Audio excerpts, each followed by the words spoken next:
I'm feeling okay. I'm starting to get some movement back in the hand, which feels better. I'm trying to see how much dexterity and strength I have. I have a pretty crazy scar. Um, you know, Wow. for the most part, I basically, you know, I don't was almost like crucified. It went right through the palm of my Oh, hand. yeah. Oh, So, whew. how's the ambidextrix thing going? Yeah, I mean, can Oh, you? doing it lefty, I gotta say, I'm getting better. Things you learn to do left-handed, like use a fork or comb your hair, wipe yourself. It's just all those kind of things you have to learn how to do. You are an artist when it comes to cakes. So, can that left hand do what it needs to elevate to the point you were at before the accident? You know, that's the unforeseen yet. I'm still recovering with my right hand. I'm getting strength back, and I have that there.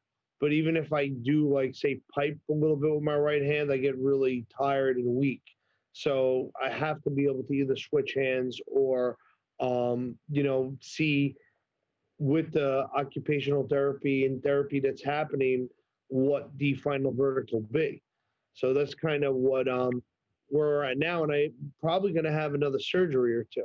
I'm just curious.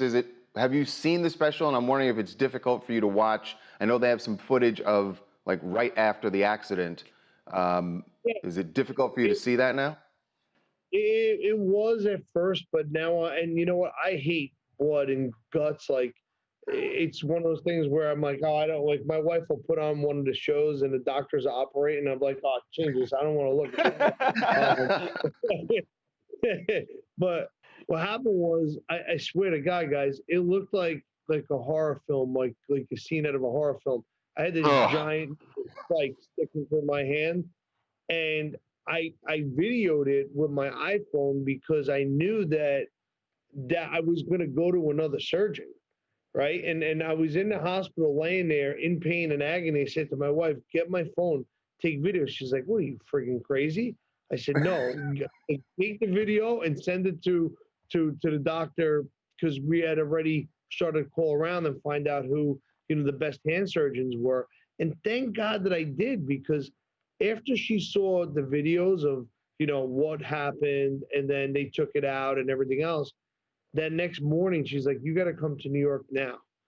And I was back in surgery less than 24 hours within the accident, getting my second surgery.